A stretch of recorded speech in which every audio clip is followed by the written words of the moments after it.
everyone. Welcome to this other episode of the podcast, The Survivor.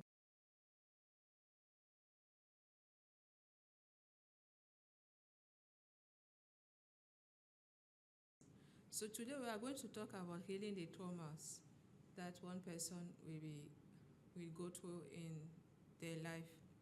Sometimes it's also about trauma coming from our parents or our ancestors, grandparents, great parents, etc. So when you go through a trauma, don't sweep it under the rug.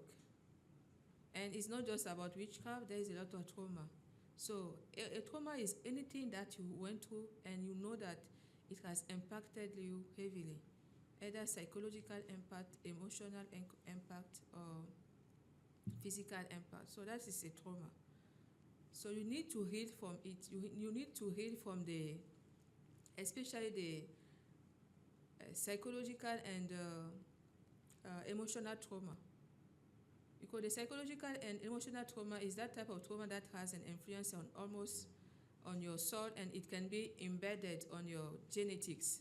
For the studies that have, for example, been done on black people who went through slavery and the trauma that the descendants have carried from the treatment the ancestor went through during the slavery time. So those traumatic experiences, if you don't heal from them, it might be passed down to your descendants. So that's why it's important that whatever you go through that has you felt it heavily. You know yourself, you know what I mean by heavy. You know when you know that this thing has impacted you heavily. It's so important to heal from it. For example, in my case, I went through witchcraft is a trauma on a soul level, but also all the people who did that against me were the people I consider that close. The people I show love, I show support, I gave a lot of positivity, let's say. So I need to heal the betrayal I felt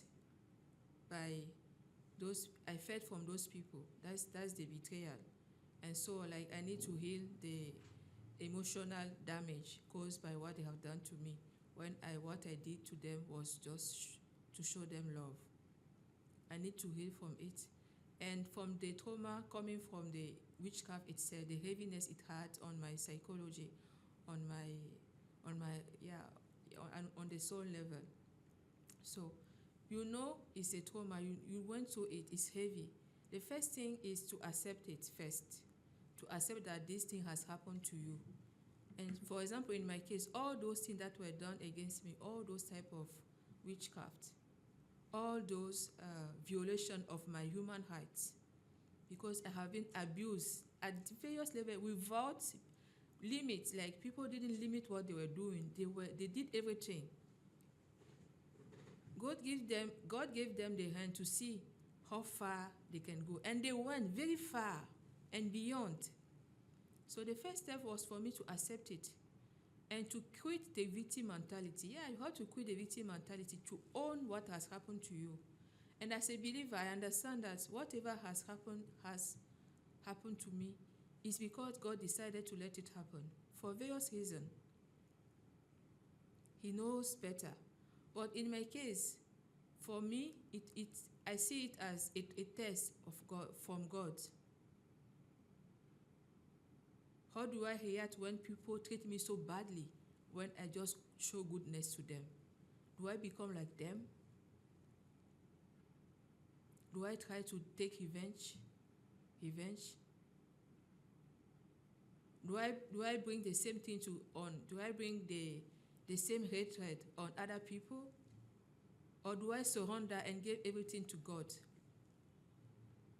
So that was a test from God on my side. And if God led that to happen, because he knows that I can become stronger after that. And he knows that if I go through that trial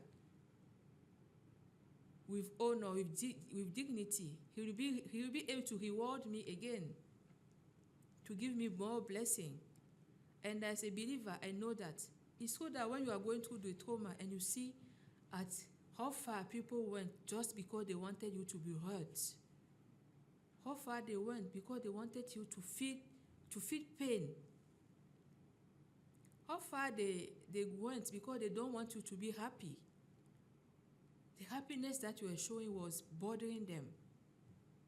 It was itching them. They don't want to see you again. It hurts. So, but you have to be able, that's why I talk about the inner work. So if you are someone who does the inner work, you will be able to accept it easily. It will take some time, but you accept it. The first step is accepting. If you don't accept the thing that have happened to you, you cannot heal up from it. You have to accept that the people you consider to be family, the people you consider to be your safe place, you have to accept the fact that it was an illusion. It has never existed, in fact, never. Your entire existence, since you were in the belly of your mother, those people were never your safe space. They were never your safe space. You were never safe around them. In fact, if you are alive today, it's because of God. And you have to accept that those people are evil. You need to accept it. If you don't accept it, you can't go further. So when you go through a trauma and it was caused by someone, a human being, you have to accept that there are human beings out there who are so evil, who have so much evil in them. You have to accept it. Accept who they are. Whoever they are to you. Some people experienced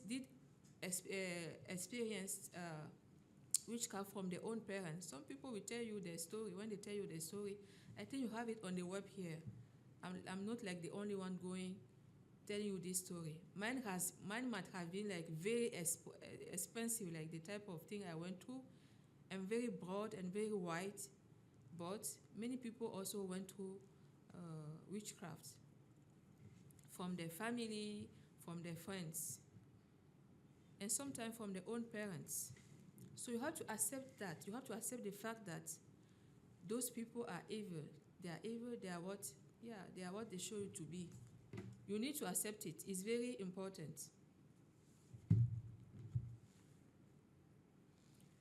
And when you accept that people you call family, you used to call family, people you used to call friend, even people you used to call colleague, are evil and they did that against you, you accept it and you quit the victim mentality. Of course, you are the victim. Yes, they harm you, yes. But you take ownership of the event. Understand that if God has allowed it to happen, it's for a reason. For some reason, He knows. And God will even reveal those reasons to you if you are a believer, if you have this connection with the divine. He will tell you why He did it. But at your level, if He let it happen to you, if it's because He knows you are strong enough to overcome it. And by you showing that strength, and by you overcoming and healing from it, He will be able to reward you. And it's also an occasion for you to become an again better version of yourself. So like you are just going in that path to go to the best version of yourself, there are different levels. So by you overcoming this again, you go to a higher level. Higher than the level you were before the event, or before knowing that these things have happened to you. Those things have happened to you. That's the first step. Quit the victim mentality. Take ownership of the trauma. Accept the trauma. Accept that you have been abused. You have been abused at various levels. People have harmed you at various levels. They have taken what was yours at various levels. They have tried to steal your future or your own future blessing for you at various levels. Accept it. Accept that the people who did it were people you show love to or you show goodness to in the past. Accept it. And in that process, you also have to identify things that you have might allowed without knowing. Maybe you were doing something just to please them, just to still be friend with them. And I recognize that for my friends, for example, I recognize that maybe I have allowed certain behavior I wouldn't have allowed. It's true, when people show you certain behavior, you just have to stop the friendship. And I did it. For some of them, I stopped being friend with them before my illness. Like I stopped for some of them, like for 10 years now, I didn't have any type of contact, like close communication with them, like for 10 years. But those people were still doing, I still do witchcraft against me, like till now. I should have done it I should have cut them off, like at a very early stage. And the thing is also that you also need to know about spirituality. Unfortunately, I wasn't aware of that. There are places of your body you shouldn't allow people to touch, like your forehead. And I saw a particular female friend who touched my forehead, and she was doing witchcraft. I didn't know. Now that it's during the revelation that I realized that that's what she was doing. Never let someone touch your forehead, even your head and your palm. But you see, sometimes we give handshakes. It's not because of COVID that we are no longer giving handshakes. If you give your hand to some people, they will be able to do witchcraft against you, and that is true. I have, for example, a blood relative who they will hold your hands, even play with it. When I was a child, I was like, okay, it's just a blood relative. He's like, the person is just playing with you, but the person is doing witchcraft. So those are certain type of information you don't know about. But you are supposed to know. If you are, as a child, you didn't know, as an adult, you are supposed to know. So you have to recognize that this knowledge you didn't have it, and recognize that was maybe some kind of ignorance from your part. So you have to take responsibility of those things. And also you have to take responsibility of the fact that you allow people, you give them too many chances. Certain people don't need, like when the person, you see, for example, envy and jealousy in certain people, don't stay near them, run. When you see envy, jealousy, comparison, run, don't stay with them. Like cut ties with them immediately, whoever they are, or limit your interaction with them.